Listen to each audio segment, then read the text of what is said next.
Guys. Girls. Swirls. JBL speakers that transform into little fishes that eat your calluses in Japan. And also goblins. Hey, that's us. We're Guys to Goblins, and we are Guys to Goblins. I would like to start with a tiny thing, but I want someone else to say it. Ethan. That wasn't the bit we discussed. Okay, we want to rewind?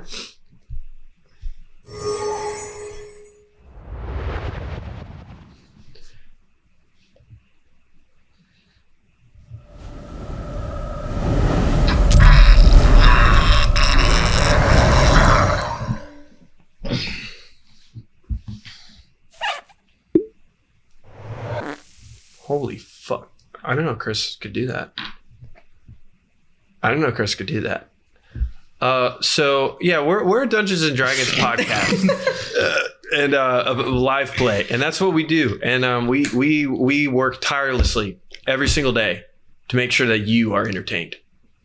Okay, it's not for us; it's for you. It's for you. Okay. But anyway, we are going to play Dungeons and Dragons. This is the best intro. This is I fucking quit. I hate this. This is the best. I fucking hate. I'm running from the city where iron scrapes the sky. The garbage and neon, poison, rats and flies. The highway sign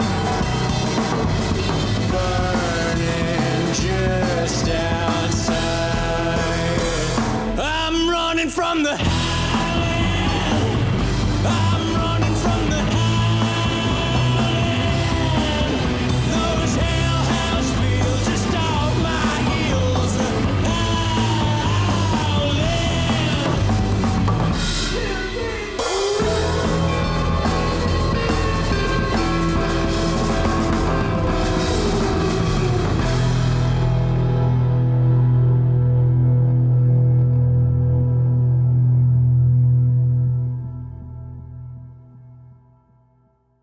And we're back. All right. Last week on Cragshade, we had a little bit of a battle in the market, right next to the Port Elorium side of Dusthaven. Whoa. Castus had an interesting development. He's exhausted and is sleeping because he needs to. Because it's kind of bad if he doesn't. Does that mean I can like? No. Trust me. And remember this, both of you guys, whether it be in this week's episode or next week's episode, you need to be here. Remember that. Bookmark this moment and play this exact sound bit over when that moment is revealed. Should I write that down? Yeah, write that down. Right. Yeah. I'll give Ethan, I'm gonna give you a signal when that's revealed. All right, it's gonna be And you have to remember that. Yeah, I got it. Guys, I have buttons on my shirt. I know, and if you keep giving me attitude, I'm gonna take them away. I have buttons. Okay. Got these crying. Maybe All right. Make a legend. Like make sure that the star is like. Okay. What's going on here? Oh, sorry. Oh, okay. All right. Getting right back into it, boys. Okay. Also, Kay's like fucking like talking to an amulet or some shit. Boars decided to jump in the middle of a wagon, and there's a bunch of people there that are trying to kill him. So we're gonna jump right back into it, boys. Okay. Yes. Are you ready? Yes. Steven? Yes. Okay. All right.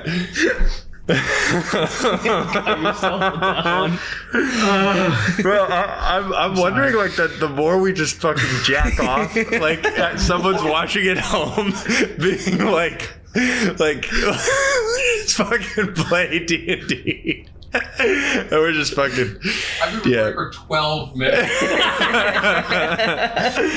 Oh my god. God damn. Okay. All right. We got it. The zoomies are here. The sounds of metal clashing can be heard throughout the market of Dusthaven. Onlookers gather towards the source of the chaos. A small smoke cloud hangs over the market's eastern quarter near Port Aloria. Raptors sprint away from the freshly cut wagon, harness still stuck to their backs. Sounds of screams and fighting come from the enshrouded battlefield. We move closer, in on the scene, to see 2 Blackpetal Town's guards emerge from the battlefield.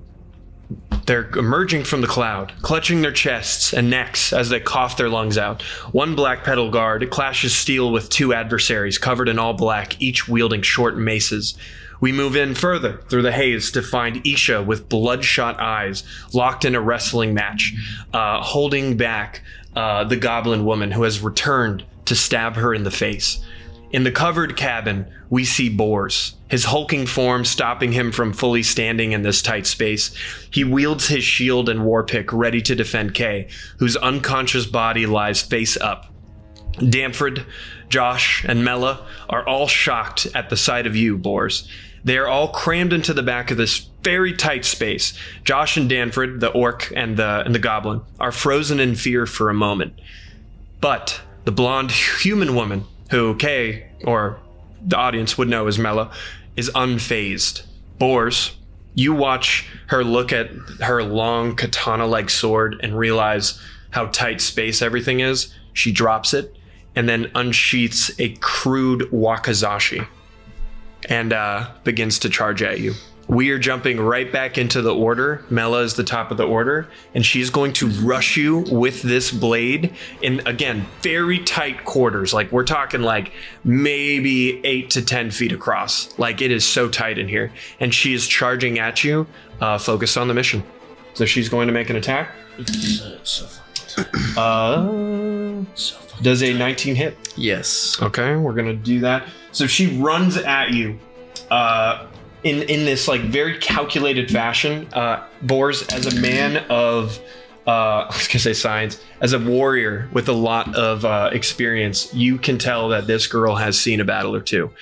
She comes at you low, just able to get right at the top of your leg, just right under the chink of armor, and get a nice slash at you. You're gonna take 7 damage. Oh my goodness. Yeah.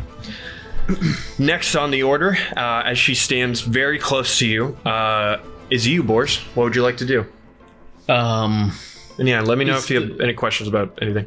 The blade, I'm not really familiar with the weapon. What is this weapon? So a wakizashi is essentially a miniature katana. It's almost like a secondary Yeah, it's blade. like a short blade. Yeah. Very cool. Now it's not like traditional like in our world. Like it's not exactly like that, but you can tell it's kind of made in that style, made specifically for dexterity attacks. Shorter range. Okay. Yep. And the blade doesn't go into me; it just slashes me. Correct. She's able to kind of get like an elbow in as she gets ready for another attack on her next turn.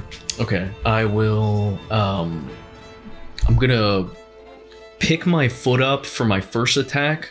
I'm going to, because she's low, I'm going to pick the leg up, my other leg that wasn't slashed, and slam it down on the blade if I can as it's coming up to kind of like disarm her. Ooh. So Okay. that would be the first attack I would make. Okay. And I have an idea for the second one. I want to. A disarming attack. Now, is that an actual action of yours through? Because I know like fighters can have that. Some it's, rogues can have that.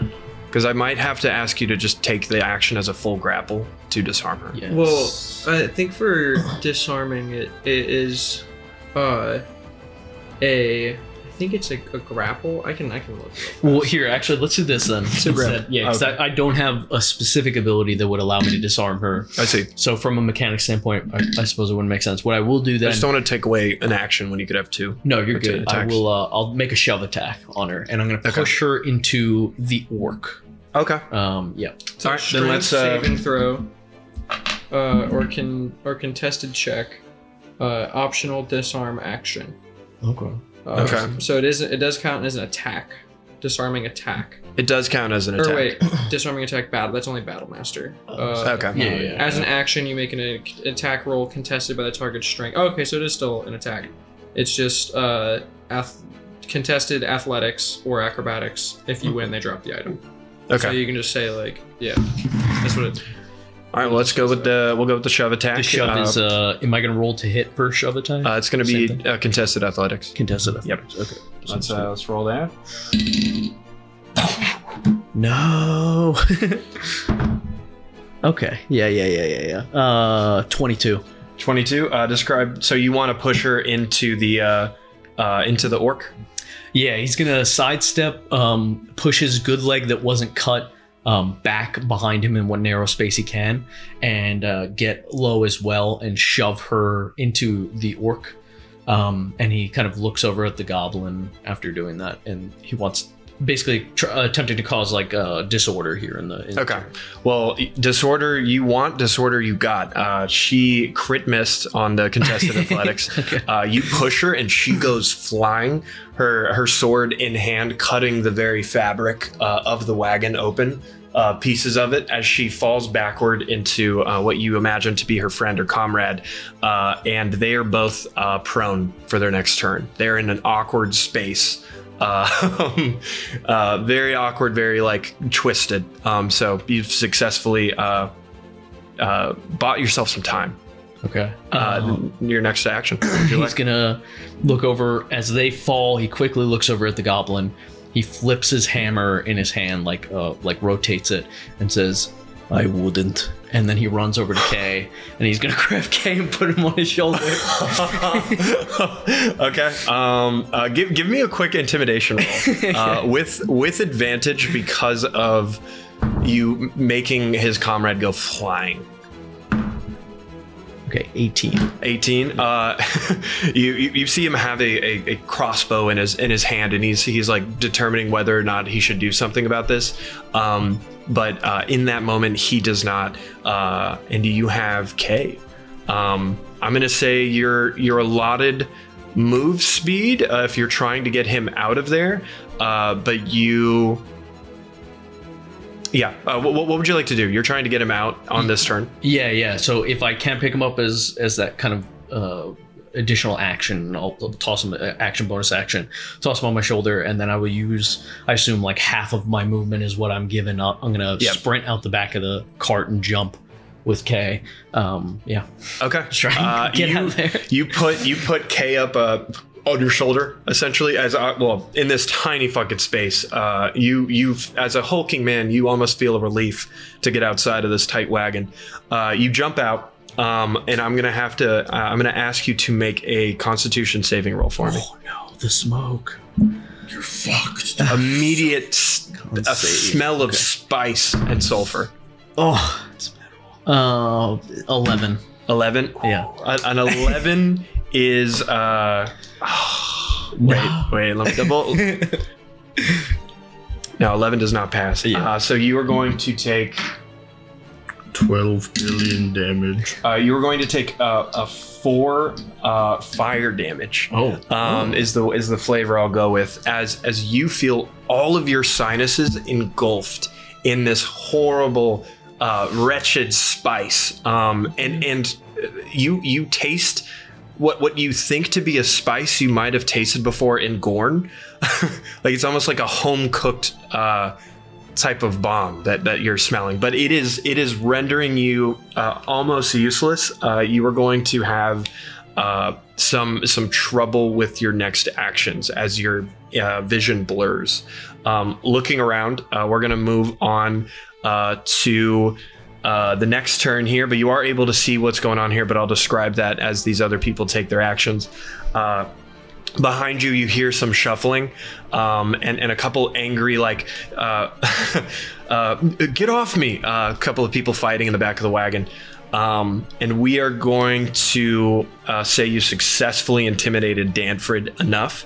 You can't see it, but we'll say the camera views this goblin under this orc and this woman, aiming his crossbow at you, but shaking, terrified of what you said. You have stunted him for one turn, and then we're going to move on.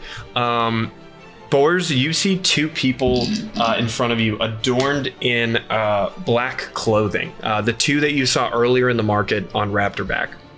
and they are 2v1ing this guard. They have these like morning star maces, no edges on the actual the tip of this. It's just like a perfect metallic sphere, and they lay into this guard. And I'm gonna go ahead and just roll to see how that goes for them.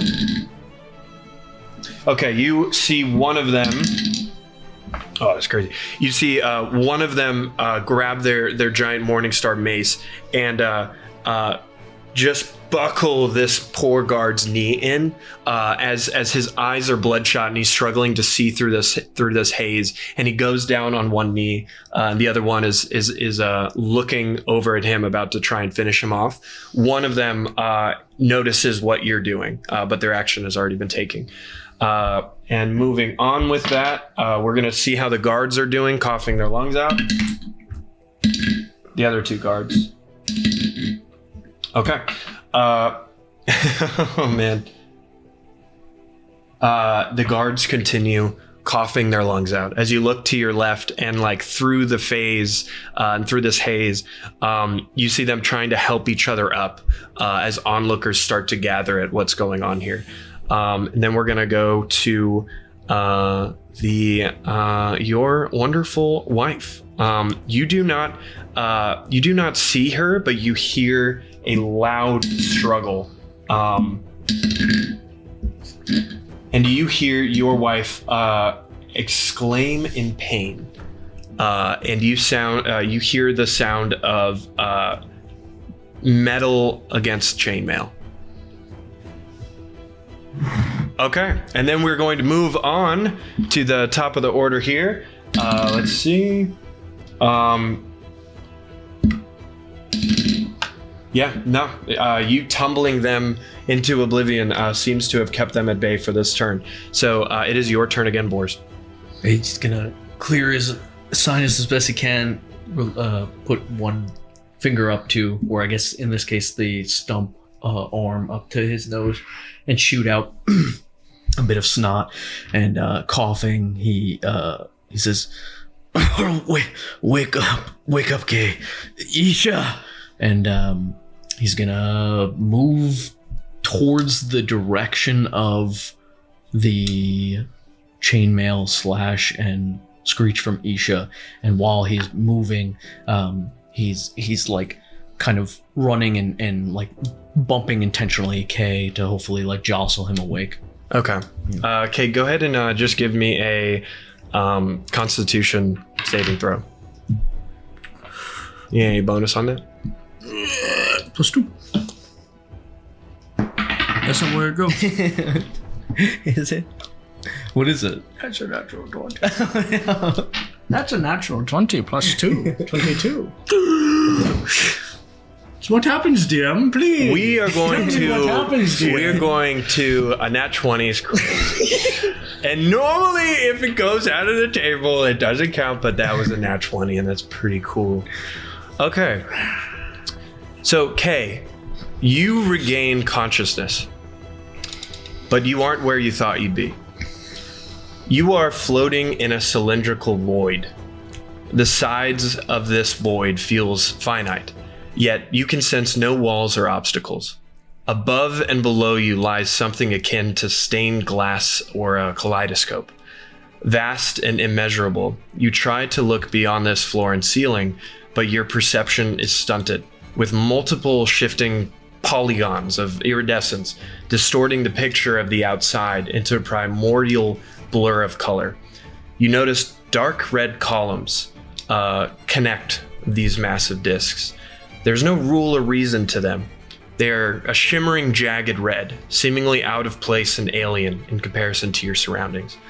A red glowing orb approaches you, softly glowing as it speaks. Kay, can you hear me? Yeah. Are you, you're not dead, are you?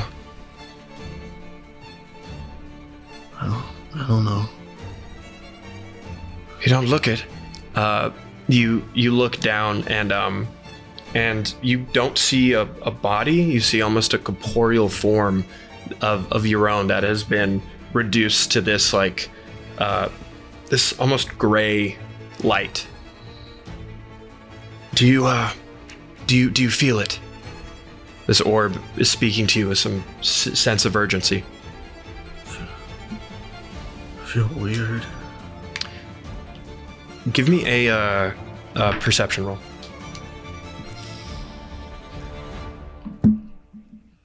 Ah, yes. Whoop. 7. A 7.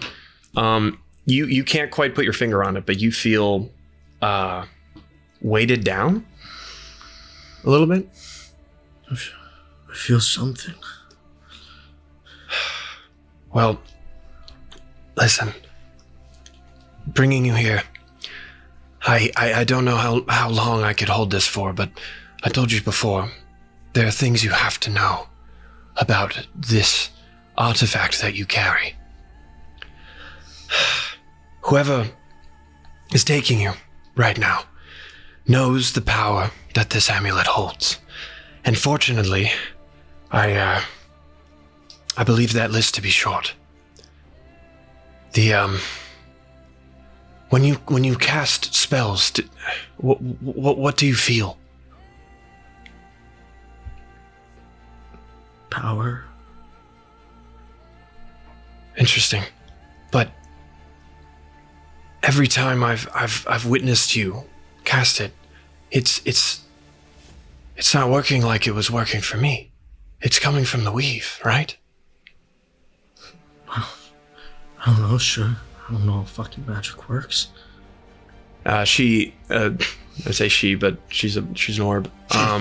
Your attention grows towards the red columns that are connecting these like discs in this cylindrical void, and you're able to recognize that these are strands of the weave connecting through the amulet. You put 2 and 2 together and realize you are in the amulet. The amulet, it isn't supposed to work this way, okay? You're caught like a hare in a trap, doomed by the wrath of the weave. Do you get it? Bound by the unraveling, just like Tybor. You remember when it was removed and the unraveling rebounded off of him. That's not supposed to be how it works.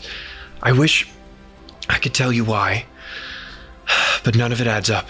I fear whoever is taking you knows the truth of this as well. This fancy piece of metal isn't a source of power. It's a window into it. Let me explain. The red orb floats away from you, and you almost feel a gravitational pull towards going with it.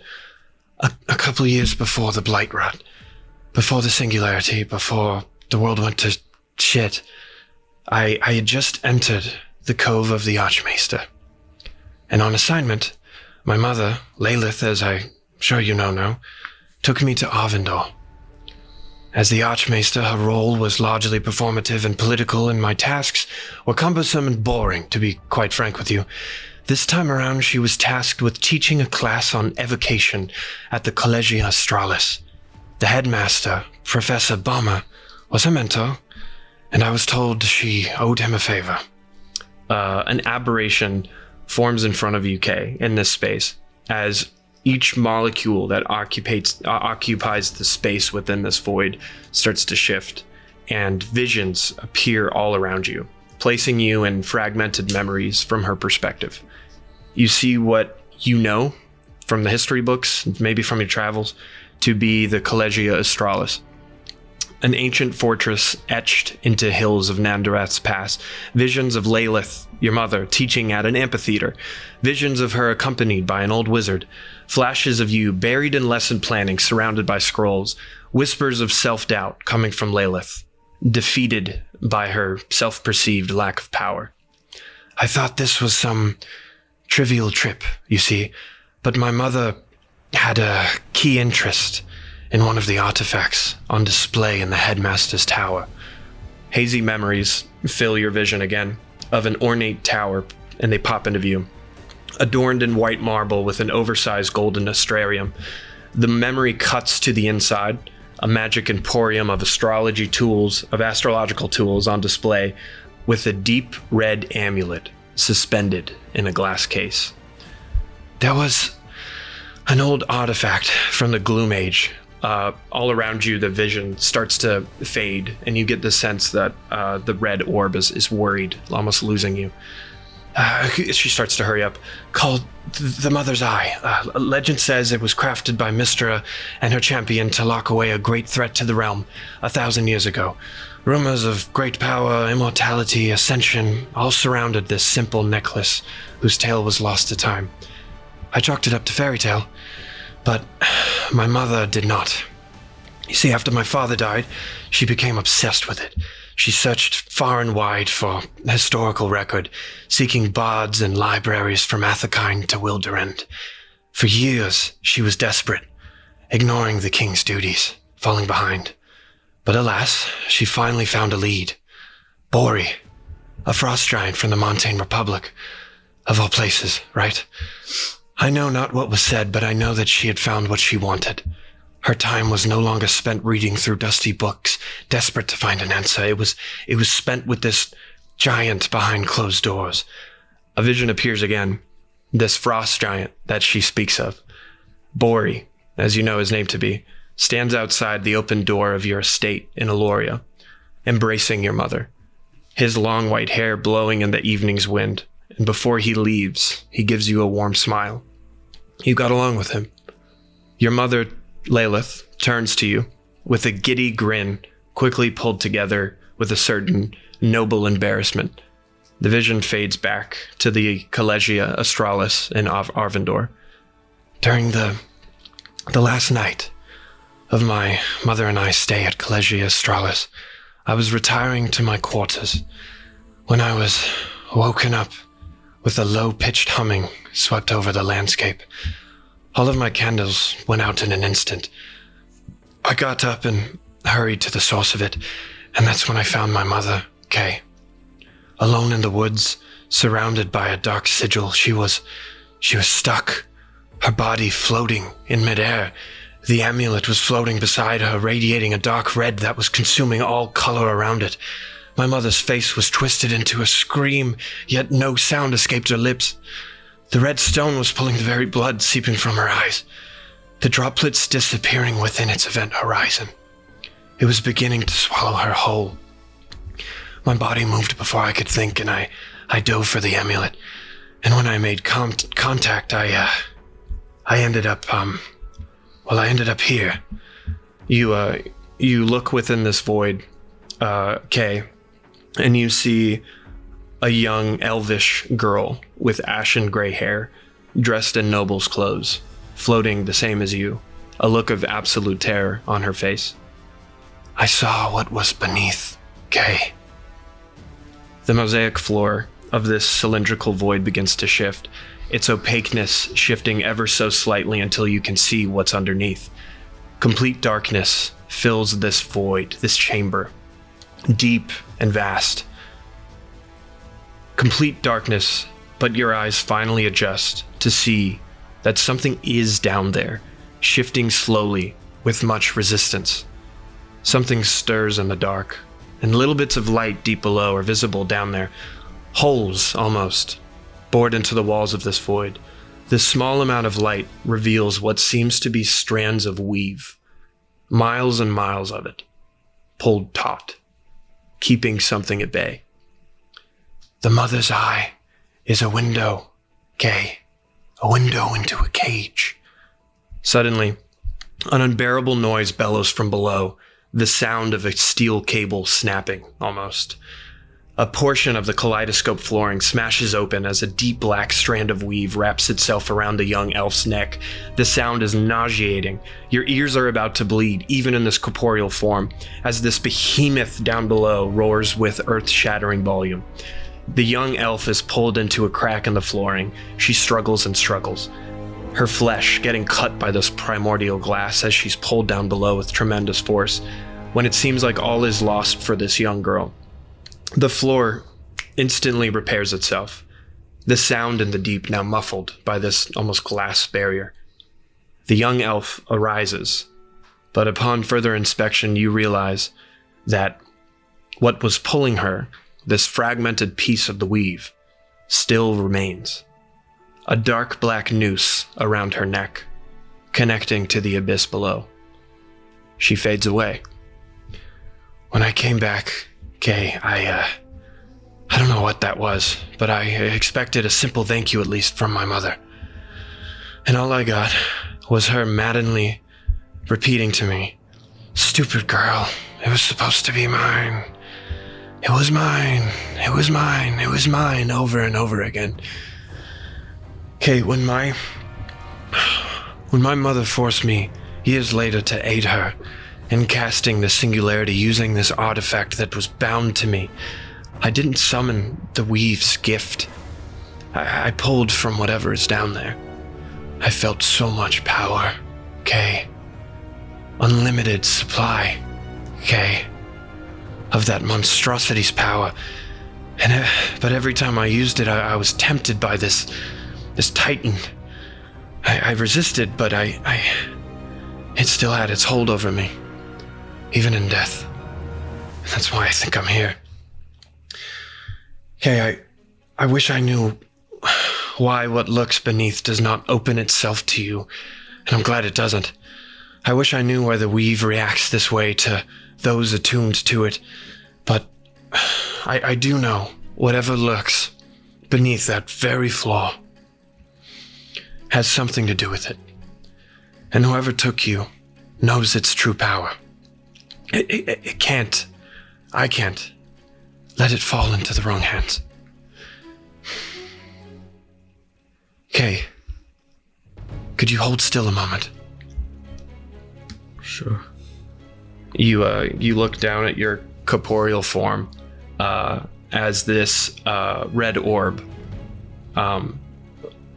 almost phases into you through your chest, and you feel this overwhelming sense of warmth.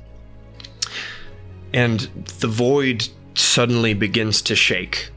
A deafening sound erupts around you as you look up, and another red column slams into the void, narrowly missing you.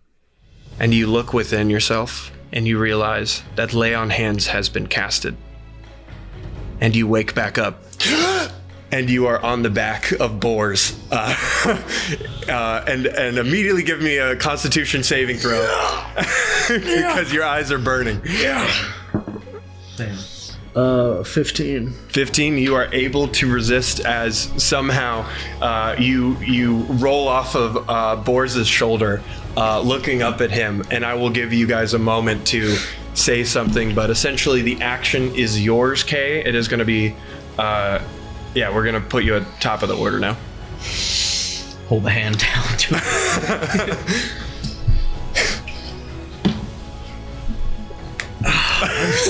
Fucking silently just like grab your arm, get pulled up. Come on, let's move. Can I scanning the quick area around me, do I see a weapon on the ground? Unfortunately, you do not see a weapon on the ground. I'd say maybe 5 feet just to the left of you. You do see the two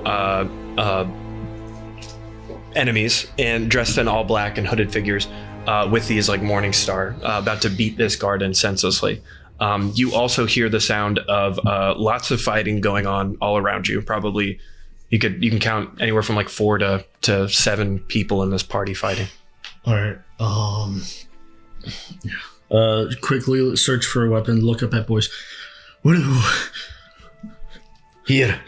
And I'm holding the hammer and the shield, and I do this, unable to grab something as I don't have another hand, and my hand axe is on my side. Fucking grab that, and then just sprint over to the 2 guys fighting the 1 guard. Okay. Hand axe. All right on. Hand axe. Yes, hand axe. Should be 1d6 slashing. Whoa, it's gonna do more if I hit. Anyway, run up to one of them.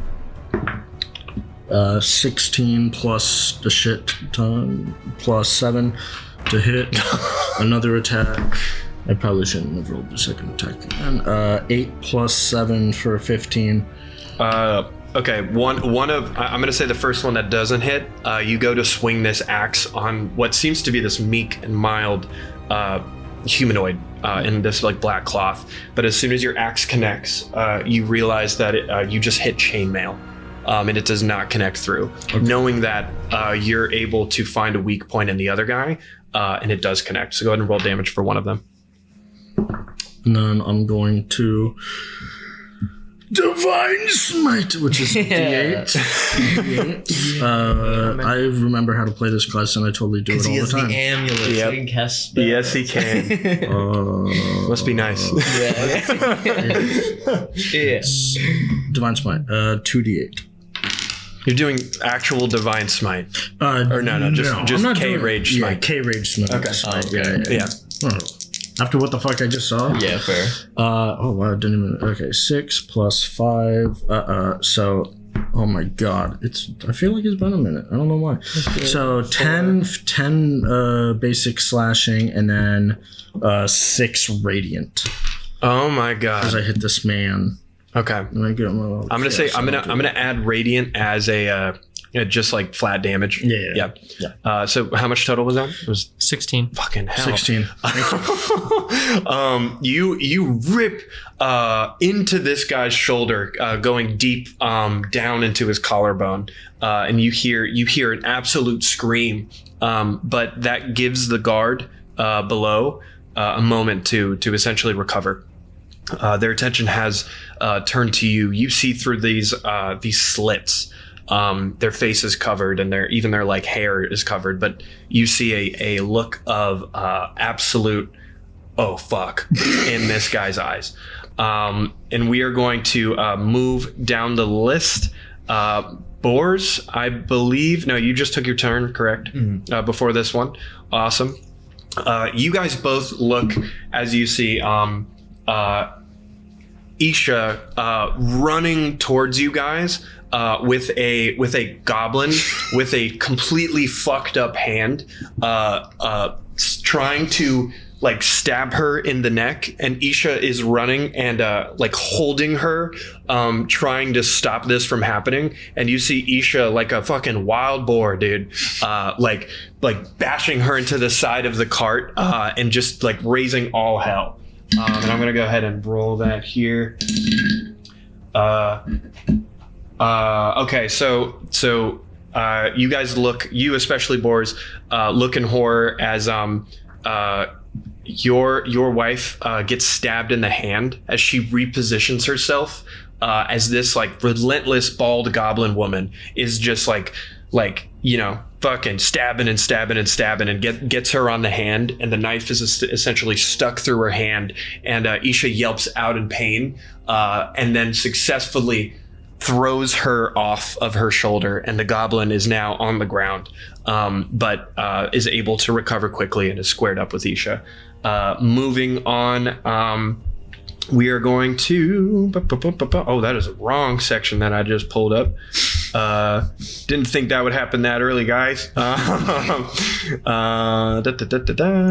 Okay. You guys... Now, we're going to do it this way. Boars, does a 14 hit? No. Okay. You are still wearing that black petal armor?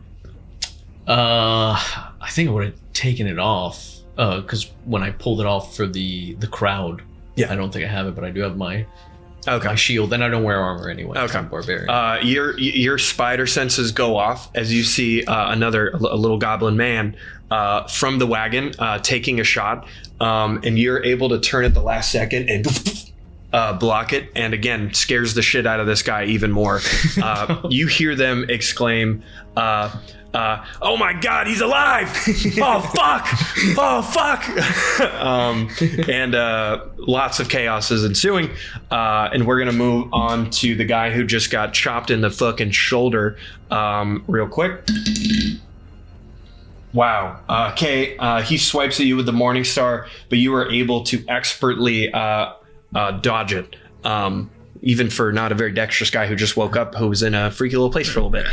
Very cool. Able to matrix that shit. Awesome. Then we're going to move on to the guards. Very cool. You see the one guard who you effectively saved gets up and tackles the hooded figure that you didn't hit, surprises him, takes him to the ground, and he's just hammer fisting this guy's head. Fuck. And we are going to move on to another person in the wagon.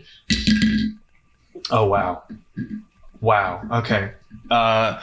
You guys look back to see this orc take his hat off. It's this like really nice like merchant's hat, and he takes it off and throws it on the ground, and he says, "Hey!" and he begins to rage, and he just starts screaming, and he whips open the wagon doors, you could call them, or cloth or whatever, and he goes to like make a pounce directly at you guys because he's only like 10 feet from you, and he trips and falls like flat on his face. He rolled a nat one. So he just face plants, and you hear Danford say, "Now, Josh, come on, man. Come on, please. There's a lot of money on the line." Moving on to someone else. One more. Excuse me. Damn. Wow. Okay. So you, Boris, you see the blonde human woman approach you with that same blade, but did not pull her face cover on in time, and is now like literally just like screaming as her eyes are burning, and she struggles to get up and get you guys. Then we're going to move on to the top of the order with Boris. There is a clarity that can arise amidst too much stimulation. This is a place where Bors is very familiar, a place of no mind and of instinct. He pulls a cloth over his mouth and his nose, pushes off the ground, sprints towards this goblin, grabs her, and throws her into the cart that's attacking Isha. Give me. We're gonna just do a shove attack, and I will give this flavor. Don't worry. Okay. Yeah, we'll do contested strength. You are going to need to beat a 12. Okay. Oof. Just a strength roll. Sorry, athletics. Oh, athletics. Excuse me. Okay. Well, literally, but whatever you choose, it's your attack. Oh, it's not good. What is it? It's a 10.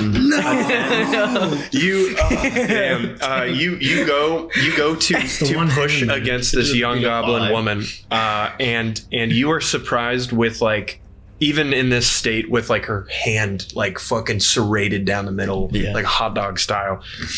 You were surprised with her ability to manipulate energy that is overcoming her. She is able to quickly sidestep you and dodge. And I'm going to ask you to do a dexterity saving throw to see if you could slow yourself down in time because of the sudden change of inertia that you were not expecting. Oh man. Okay, it's an effect I can see my clumsy. Clumsy. So I will roll yeah. with advantage. It's pretty good. And then 16. Okay. You're able to kind of catch yourself on the wagon, but shake the whole thing in the process. And you hear Danford on the inside go, "Oh God!" That is one action, correct? Shove attack is a singular attack action, right? Yes. Attack. So you get one more action attack. So You're effectively next to you and your wife are essentially up against this like wagon while this goblin woman is essentially right in front of you. okay. Yeah. I saw her movement, her pattern of adjusting the momentum of the moment, and I will do the same. I will kick off the wagon, and her outstretched hand, which kind of like Tai Chi'd me off to the side, I will grab that, and I'm going to try and do the same thing. I'm gonna grab her and I'm gonna throw her against the wagon. Yeah. All right. Yeah, let's do it. Oh, man. Let's do it. Playing with your. Okay, you have to beat a 10. As a kid. All right. Statistically, You have to beat a 10. Okay, yeah. Oh, the Christ. Yeah, it's a 25. A 25. Okay. There is a difference in mass and a difference in weight here that she was definitely aware of, but not expecting you to take full advantage of. You grab her arm and you whip her so hard into the wagon that the moment she connects, her body keeps going, but your hold on her wrist does not, and you break her wrist. As the entire weight, supported, leveraged by you, goes the other way, and the bone is exposed. And she hits the. let me do a Constitution saving throw because she's had some horrible injuries. Yeah, no, I'm sorry, a nat 1. She fucking passes the fuck out. The minute she hits the side, she is broken beyond belief, and is fallen victim to you. Yeah. What else would you like to do? I run over to Isha, and in this moment, forgetting memories again in a state of no mind, and I run up to her, and first it's hand on the shoulder, and then it's like hand on her cheek, and it's, "Are you okay?" I'm fine. Okay, let's go. Okay, run. All right. Awesome. Fucking awesome. Kay, it is your turn. Okay. So there is an orcish man on the ground. There's the one guy who I was helping fight he's getting taken care of. Yep. And then there's the goblin inside the wagon, and then where's the blonde woman? The blonde woman is essentially right near the orc. Like, they're both at the mouth of this wagon, so well within your reach. Don't have to expend much movement at all.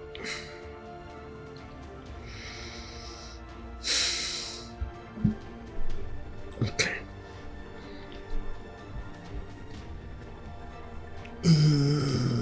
Okay. I'm going to run up to. I'm gonna run up to the guy on the ground, the orc, I believe. I'm gonna make 2 attacks on him with advantage since he's prone. Yep. 11 plus 7, 18. 18 is going to hit. And the other one, 9 plus 7, 16. 16 is going to hit as well. Alright, cool. Both hit. 3. I'll do smite as well. 7 points of slashing, and then 12 points of additional slashing because it's slashing. Oh, okay. Oh my gosh. And then I have. Roll a. You have another? I can smite again. Oh my god. And I think I will. Go for it. And then that's another.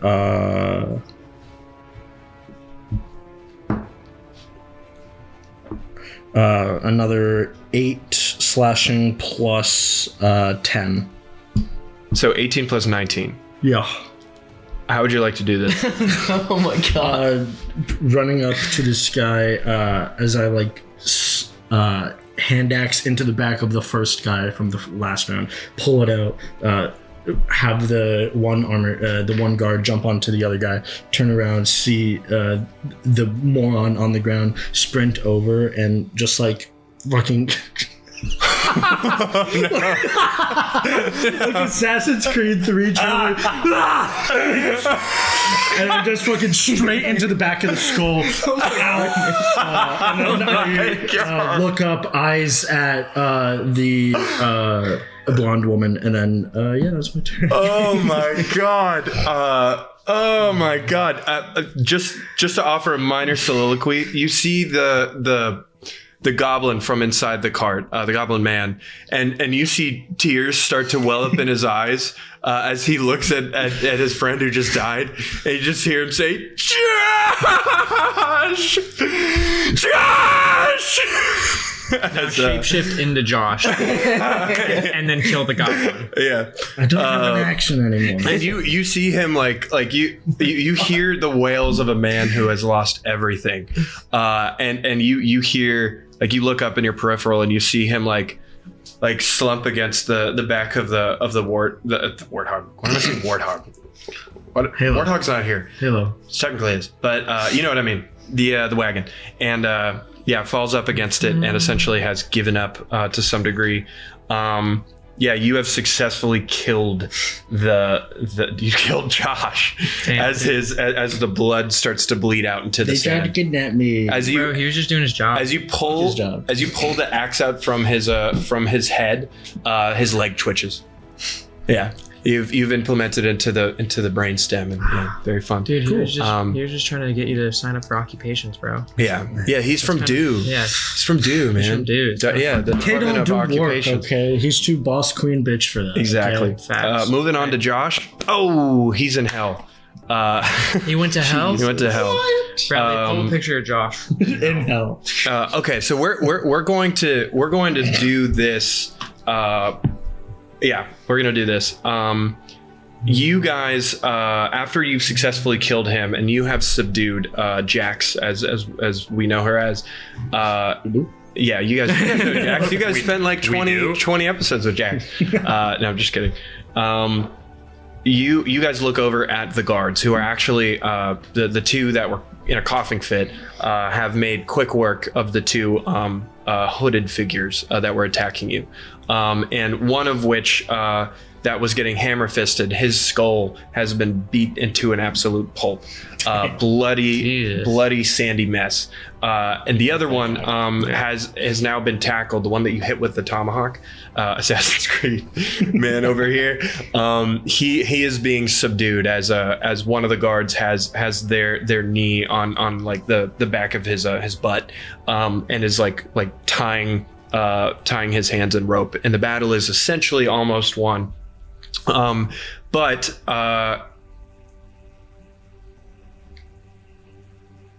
Boars, give me a perception roll with advantage. Okay. Oh!